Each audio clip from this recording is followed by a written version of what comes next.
this opportunity that you've given me to be able to preach your word, Lord. I pray that you would just guide me, Lord, today as I preach. I pray that your words would flow out of me and not my own. In your name, amen. Amen. Hello, my name is Jonah. I want to tell you about how I did not listen to God and how I wish I did. Let me tell you what, you should listen to God when he calls you. Now, a little bit of backstory, something you need to know about me is that I do not like the Ninevites. They are some bad people. They are just like, they're vile creatures. They're almost like not even human. They're so bad. They murder and kill, and they're just bad. So you can imagine my surprise when God called me to go to them and bring them a message. God said, "Go to Nineveh, that great city, and call out against it, for their evil has come up before me." So I did what any good Hebrew would do when they are called by God, and I ran away. I went to Tarshish, which is actually the complete opposite direction of Nineveh. I got in a boat with a bunch of pagans. I paid them to take me away to Tarshish. So while we were on the boat, I was sleeping, napping. You work up, or you expend a lot of energy when you're running away from God. So I was taking a nap. But there was this storm that was happening, and the pagans were freaking out. They didn't know what to do. So they cast lots to see whose fault this was. And the lots landed on me. They asked me what my occupation was, where I was coming from, where I am originally from, and I told them, "I am a Hebrew, and I fear the Lord, the God of heaven, who made the sea and the dry land." I told them that they should throw me into the ocean, and that this would fix things. Now, honestly, this is actually one of my better ideas, believe it or not. Like, the worst thing that happens is I die. And like, I'm okay with dying. It's not a huge deal. I mean, like, I don't have to go to the Ninevites if I do that. That's pretty good. Or, if I do survive somehow, which I doubt, I end up just going back to what I was doing before and avoiding the Ninevites. It's kind of a win-win. But believe it or not, so the pagans did this. And after they did this, they threw me over. I heard that they actually went and made a sacrifice to my God and started worshiping him, which is, I don't know, that's weird. But a big fish came and swallowed me up. As you've probably heard, I'm pretty popular. But it was dark and the fish was moving a lot, and I felt sick and I became disoriented. I'm not even sure how long I was in there, but it felt like maybe about 3 days and 3 nights. Whatever it was a really long time, and I did not want to be in there. So God got me. That was it. He caught me not going to Nineveh. And so I didn't know what else to do. So I looked something kind of like this, curled up in a ball in the stomach of a fish. And I said a prayer. I called out to the Lord out of my distress, and he answered me. Out of the belly of Sheol I cried, and you heard my voice. For you cast me into the deep, into the heart of the seas, and the floods surrounded me. All your waves and your billows passed over me. Then I said, I am driven away from your sight, yet I shall again look upon your holy temple. The waters closed in over me to take my life. The deep surrounded me. Weeds were wrapped about my head at the roots of the mountains. I went down to the land whose bars closed upon me forever. Yet you brought up my life from the pit, O Lord my God. When my life was fainting away, I remembered the Lord, and my prayer came to you, into your holy temple. Those who pay regard to vain idols forsake their hope of steadfast love. But I, with the voice of thanksgiving, will sacrifice to you. What I have vowed I will pay. Salvation belongs to the Lord. Now, I don't know about you guys, but that sounded pretty good to me. And it was even better because if you paid attention, I didn't really confess that I did wrong. So like, I was still about to, I'm not going to go to Nineveh. I'm thinking, the whale spit me up. God heard me, or the fish, and I was on the shore. It's kind of gross, covered in stuff, but that could be cleaned. I was about to go home and relax, but I thought wrong. God said to me again, "Arise, go to Nineveh, that great city, and call out against it the message that I tell you." So what did I do? I wanted so bad to turn and run to Tarshish again. But you saw what happened when I did that. I was in a fish for like 3 days or something. It was not bad. It was bad. I didn't want to do that. I went to Nineveh. Man, it was rough. It was the last thing I wanted to do. But I don't know. Have you guys ever experienced anything like that? Like there's something that you have to do, you feel like you should, but you don't want to do it, so it's hard to do. It's everything in me wanted to do it. My bones almost ached. But there was good that could come from this. Believe it or not.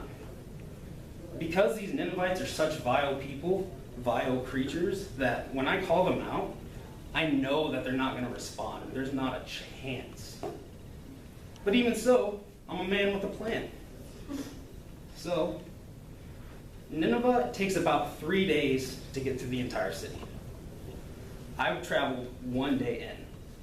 That's normally about where the lower class people are. There's not much communication higher up. So these people would not hear me. There's no way my message got spread. But even if it did, I'm a man with a plan. I gave them a short message, something easy to forget. I told them, "Yet 40 days, Nineveh shall be overthrown." It's just 5 words in Hebrew. But get this, they heard it and they repented. It somehow spread. A 5-word message spread all throughout the kingdom. The poorest and the richest all responded. They planned a fast, and they took off their clothes and put on sackcloth. Even the king did this.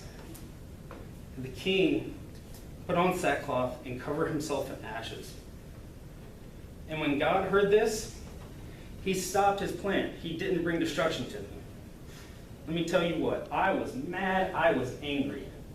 I traveled all the way to Nineveh to bring destruction, but God didn't do it. Like, they repented, and God was merciful. I mean, this is who God is. That's how he is, but I wish it wasn't this way. I said to the Lord, "O Lord, is not this what I said when I was yet in my country? That is why I made haste to flee to Tarshish. For I knew that you were a gracious God and merciful, slow to anger and abounding in steadfast love and relenting from disaster.